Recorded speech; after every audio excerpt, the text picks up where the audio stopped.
Welcome back to another episode of Rock Boys Football. The Michigan Wolverines head on the road to Happy Valley without Jim Harbaugh and get it done against a really good Penn State team. The fellas are fired up. Going to give you guys just some instant reactions, some of our takeaways from the game. Before we do, again, just want to say thank you to you guys and a special shout out to the Michigan fans. The amount of support y'all have shown to the boys really does mean a lot. Y'all know we love talking Michigan. If y'all do enjoy the content, consider subscribing to the channel.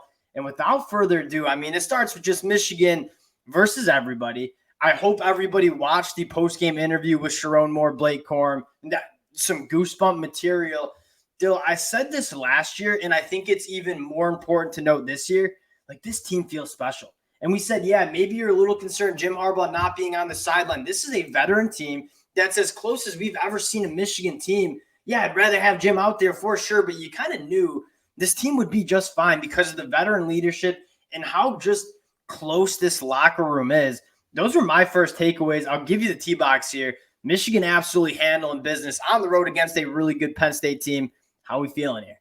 Yeah, that's probably as much fun as I've had watching a football 100%. game, probably since the 2021 Ohio State game and maybe including that 2022 game, although that's really tight. That was obviously awesome too, but just unbelievable given the circumstances and how bad you want to win to kind of stick it to the rest of the country's face and like how much they've been talking and some of these media people, especially at ESPN, have been coming at the Kings, if you will. You wanted to win that stuff. Yeah, it was. It's a Michigan versus the world mentality, and I think you saw that today.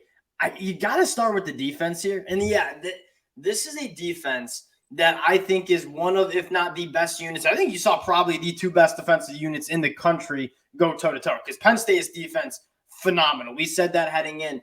But what I loved most about this Michigan defense is in the back end, these Penn State wide receivers could not separate against guys like Josh Wallace, Will Johnson, Mikey Sandstrom. I think you had, 2 or 3 drop-back passes where you saw some separation and an actual throwing window.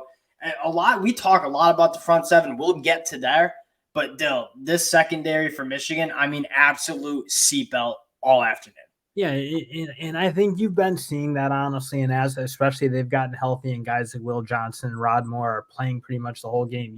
You see how good this unit is. I love Makari Page. I think just the way he's playing now, he's crushing guys over the middle, though that wide receiver didn't want a piece of him coming there. It's just like what you're watching it. You're right. It's just like, what are you looking at when you look at how you're going to attack Michigan? What are you going to do? Because you're right. The front seven and how many tackles that defensive line makes, unbelievable. The secondary, unbelievable. And the linebackers with Mike Barrett playing the way he's playing, there's just nothing you can do, I don't think, against Michigan. This secondary, and it's so wild because even in the biggest game of the year, you thought maybe we're just rotating guys in, getting guys experience. That's how we run this defense. Quentin Johnson played a phenomenal game. Keon Sabb, Makari Page, Mikey Sandstrom, Rod Moore. So many interchangeable pieces that are all just so elite in the back end.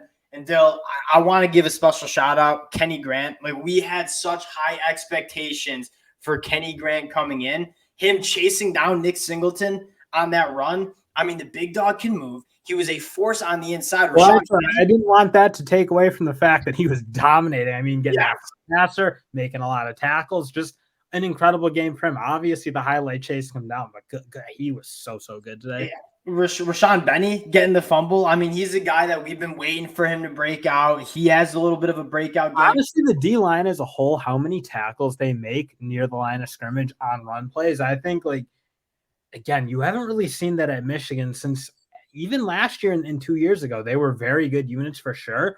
But, this unit really, you almost, don't need linebackers to play right now because they're so good at shedding blocks. Derek Moore is as good as I've seen, I think, especially at the defensive end spot. Jalen Harrell obviously just continues to play really well. But that unit, they make so many plays. It's so good. I think another thing, why are we so dominant in the third quarter, in the second half of games? The depth. We're rotating so many guys in and out. Mason Graham, Chris Jenkins, Kenny Grant. Cam Good. He's been playing some good football for Michigan as well. I probably left out a few names. Mason Graham, obviously. But yeah, when you have the depth that Michigan has on the defensive line, Penn State's a team that wants to wear you down. They want to do the body blow similar to Michigan. And then when it's in the second half, that's when they want to start cooking. And you saw Michigan playing their best football in the second half, and Penn State not so much. The depth of this unit, a massive storyline. And then the pass rush just really, really, really good. I thought almost like better than I was expecting against that Penn State offensive line. That again is a solid unit, but the way they were getting up through the middle and being super disruptive. That's what we said heading in. Like, one of the keys to the game is those tackles are good. We might not have a ton of success rushing on Olu Fashanu, who's probably going to be a top 5 pick in the NFL draft, but sending guys in the A gap and B gap, blitzing it and kind of attacking that interior, we absolutely did that. And I mean, kind of the story of the game was just an absolutely dominant performance from that defense. Still, getting to the offense. Now, Michigan fans, I would love to hear your guys' takeaways in the comment section. We had one pass attempt, I believe, in the whole second half. Dill, how are we feeling about that? Look, before we talk about the second half and whether that was not aggressive enough or whatever, I personally was okay with it. I mean, the only real risk to Michigan at that point was a defensive big play because you just saw how good they were playing defensively. But honestly, in the first half, you do have to give Sharon more credit for being able to adjust. Yes. And get over a very slow start. I think it was 2 or 3 drives. I think it was 3, but I could be wrong, where they just didn't look like they had really any answers. They couldn't run the ball. They couldn't protect the passer. And then you saw him go to some sprint outs, some quick screens, running with a little bit of a delayed action, like just some things that opened up some holes, and they grinded out enough yards and gained enough points to win this game. I mean, again, people are probably just going to talk about that second half and why we only threw it one time, but you do need to give Coach Sharon more his props for that first half. That touchdown drive to make it 7-3 was massive. And the players went out and executed it. You have to give a ton of credit to Sharon Moore. I mean, you had we were sitting at a 3rd and 9, and you run J.J. McCarthy on like that quarterback sprint out. It worked perfectly. And again, this is a Penn State defense that won one of, if not the best unit in the country next to Michigan, but also gets upfield. Like, they just get upfield. So finding different ways to get some daylight for the running backs, using J.J. McCarthy in the run game, it was a massive story. We kind of said it heading in. Like, you're not going to see J.J. McCarthy run the football against Minnesota or Nebraska. We don't need him taking those hits. But in these big games where you need to make the plays, that's exactly what you need from J.J. McCarthy, and a few massive, massive carries for him. Kind of the story of the game, Samaj Morgan, he's going to be special for the boys. Getting into the second half, I'm not critical either. And I understand maybe some critic, like there was a 3rd and 5, they had an 8-man box, and we ran it. And I was like, maybe let J.J. McCarthy cook.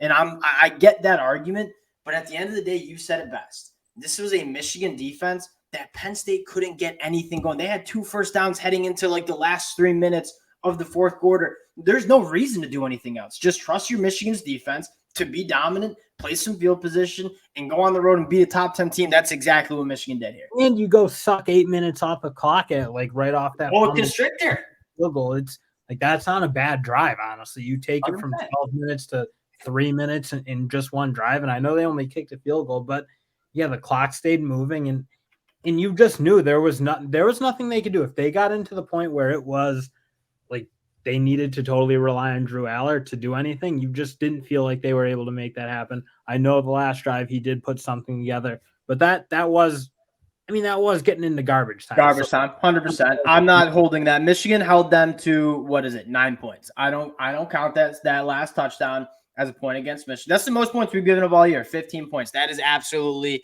an insane stat. One of the things that I was thinking about is also you saw, and if JJ needed to win that game through the air and say we were done, I have a ton of comments. JJ McCarthy, 7 of 8? Like that, he was good in that game. Now, the pass protection, you have to hand it. Like Chop Robinson, we said Olu Fashanu, he's going to go top 5. Chop Robinson probably going to go top 15 in the NFL draft. They have a ton of pass rushers who love to create negative plays. Penn State heading into the game was plus 1.8 in the turnover margin. They led the whole entire country in defensive takeaways. If you're Sharon Moore, like we're saying, hey, if we don't turn the ball over and we make them drive down the field, they ain't scoring on us. And that's why I don't really have – it's not that – and we had a buddy text us say, oh, J.J. McCarthy, they don't trust J.J. McCarthy in the big moments. That's not it. That's just Sharon Moore working with the game flow and kind of taking what the defense was giving him. I don't know. I'd question it probably if we lost, but at the end of the day, you win. Yeah, It didn't feel for like sure. to me that we were going to give up points on defense. So again, no reason to put any real risk on the field. And again, we did kind of break them down a little bit. And you saw some long runs, especially towards the end of that second half, break open. I'm fine with it. I know there's going to be the people questioning it, but people like to question everything. And I also get it. Like I mean, I would be lying if I said I didn't get it a little bit. If Michigan lost, I would realistically I'd 100%. probably be like very mad. 100%. Another guy I want to shout one, Blake Corum, and we shot him out every week. Absolute dog. Kind of JJ and him, the heartbeat and soul of this team. Donovan Edwards. This is exactly what you wanted from Donovan Edwards. Like we knew Blake Corum's going to get the lion's share of the carries. When Donovan Edwards comes in and there is some daylight to hit that explosive play, you got to do it. And that's exactly what Dono gave him. He's another kind of MVP of this game, you might say. Yeah, in honestly, everyone, just like, again, just to kind of wrap it up, just as fun as I've had watching a football game. I had the dog all riled up. I was jumping up and down. She was jumping up and down. Like, that's a fun Saturday afternoon. I don't know what could be better. You can't ask for a better Saturday afternoon. Okay, we'll close it out on this. What do you think Jim Harbaugh is doing in the hotel room? Like, how do you think he goes about this? I can't imagine how stressful that's got to be for him. Because again, you just know how bad he wants like them to win. I don't think he cares anymore for himself at this point.